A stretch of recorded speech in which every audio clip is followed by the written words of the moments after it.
Comme nous allons le voir, la loi de finances 2011 prévoit une réduction homothétique de certains avantages fiscaux liés à l'impôt sur le revenu.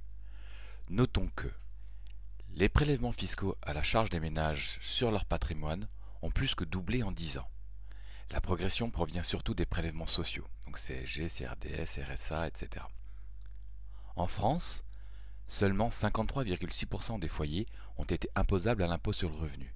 Et notons que 1% des ménages acquittent près de 37% de cet impôt. Depuis 1962 et la loi Malraux dédiée aux quartiers historiques des centres-villes, les régimes se sont succédés pour encourager l'investissement locatif ou l'achat de la résidence principale.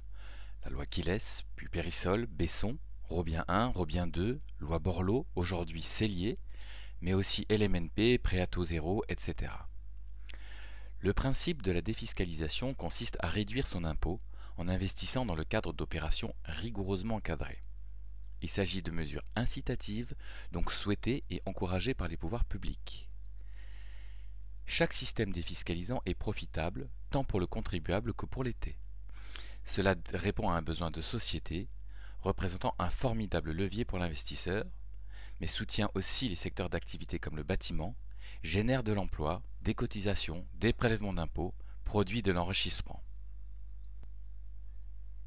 La loi Cellier est en service depuis le 1er janvier 2009. Il s'agit d'acheter un bien immobilier neuf, un appartement ou bien une maison, terminé ou en construction, puis de le louer 9 années consécutives minimum à des locataires qui en font leur résidence principale.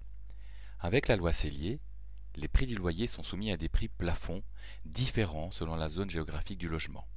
Ces prix évoluent chaque année mais sont fixés par la loi. En contrepartie, l'investisseur profitera d'une réduction de 13% étalée sur 9 années de manière linéaire. La norme BBC signifie bâtiment basse consommation, c'est-à-dire un bâtiment qui limite sa consommation d'énergie. En 2011, on parle alors de cellier vert et l'investissement de ce type de bien verra son taux de réduction majoré de 9%. Notons que l'option dite cellier intermédiaire ou social contraint le bailleur à respecter des plafonds de revenus des locataires plutôt raisonnables, il faut bien l'admettre. En contrepartie, elle ouvre droit à prolonger les réductions jusqu'à la 12e ou 15e année et permet un abattement de 30% sur les loyers perçus. Les celliers outre-mer sont les pendants de la loi Cellier géolocalisée dans les dom-toms. Elles se substitueront vraisemblablement à l'actuelle et toujours en vigueur loi Girardin. Concernant la loi Bouvard, chaque investisseur qui investit dans les résidences avec services pour étudiants, les résidences de tourisme classées, les résidences de santé publique ou encore les résidences pour personnes âgées ou handicapées type EHPAD bénéficiera d'une réduction d'impôt équivalente à 18% du prix de revient du logement avec un plafond de 300 000 euros. Cette réduction d'impôt s'étalera sur 9 ans de manière linéaire. Enfin, il peut, lorsqu'il acquiert un bien neuf, récupérer la TVA, soit 19,6% d'économie supplémentaire. Notons en 2011 la disparition de la loi de Messine et toutes les autres possibilités qui peuvent être examinées avec un conseiller en gestion de patrimoine. Grâce à ce tableau, nous pouvons observer très clairement le fameux coup de rabot dont on parle et nous pouvons constater que malgré tout, 2011 reste une véritable fenêtre de tir avant une dégradation des avantages fiscaux pour 2012. Donc il est effectivement de bon ton d'examiner tout du moins aujourd'hui les projets d'investissement défiscalisants dans l'immobilier. Afin de mieux comprendre ici le fonctionnement de la loi Cellier, je vous propose de s'arrêter un temps pour une étude de cas. Donc nous allons voir ici monsieur et madame Meyer, et dans le cartouche du haut, nous allons effectivement pouvoir constater que monsieur a un revenu de 45 000 euros net, madame 35 000 euros, quelques revenus fonciers, on voit aussi apparaître 5 000 euros de revenus fonciers. Ce sont des personnes qui sont mariées et ont 2 parts et demi, probablement un enfant. Il se situe donc dans la tranche à 30% et paye 9 543 euros d'impôt. Ces personnes ont un projet effectivement d'investir 185 000 euros dans un appartement pour faire une opération cellier, donc un appartement neuf qu'ils vont louer pendant 9 ans.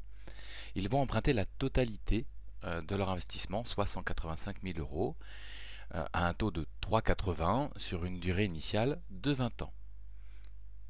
Le loyer qui est fixé, le loyer de départ, est de 580 euros et les assurances décès invalidité protégeront donc ces investisseurs sur toute la durée du prêt. On note une progressivité du loyer qu'on indexe à 1,5% par an et une progressivité du capital à 1% par an. La mensualité de départ est de 1146 euros.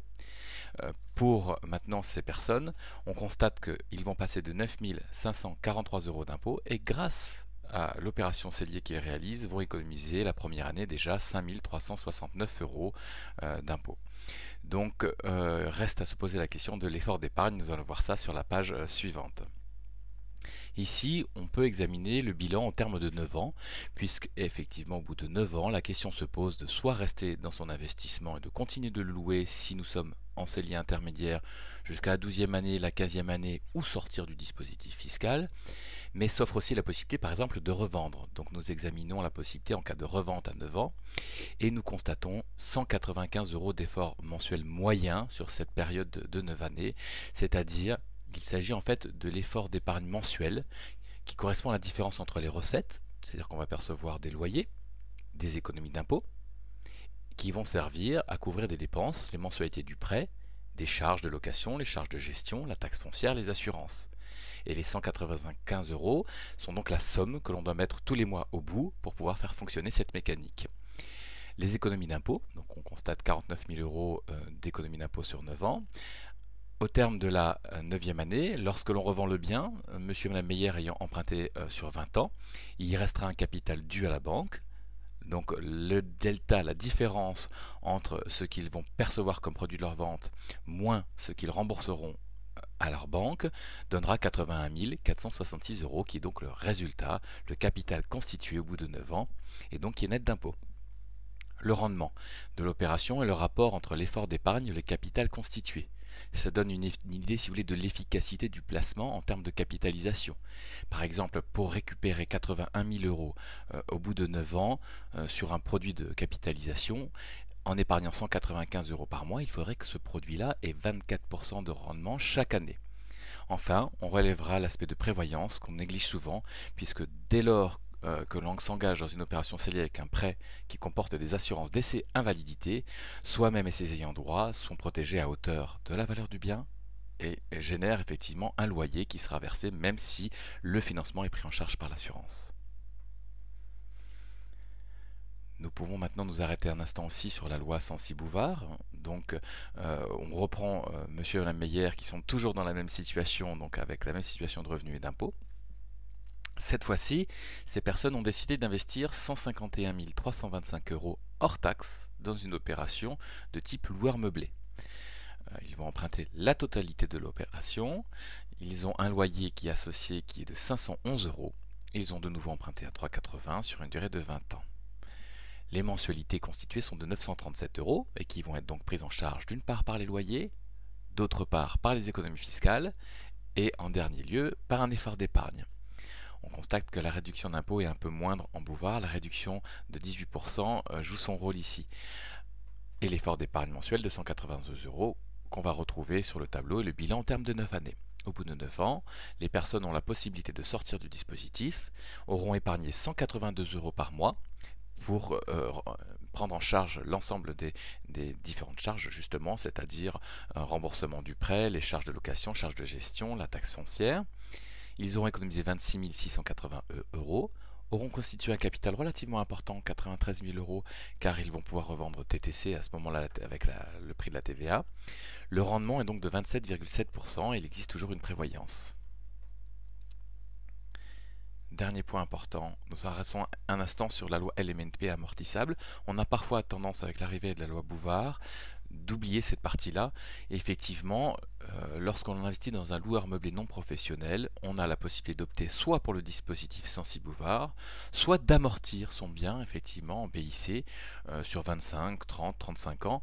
Donc par exemple 4% par an du bien peut être déduit des recettes, ce qui permet de déduire l'amortissement, les charges financières, c'est-à-dire les charges d'emprunt, d'exploitation.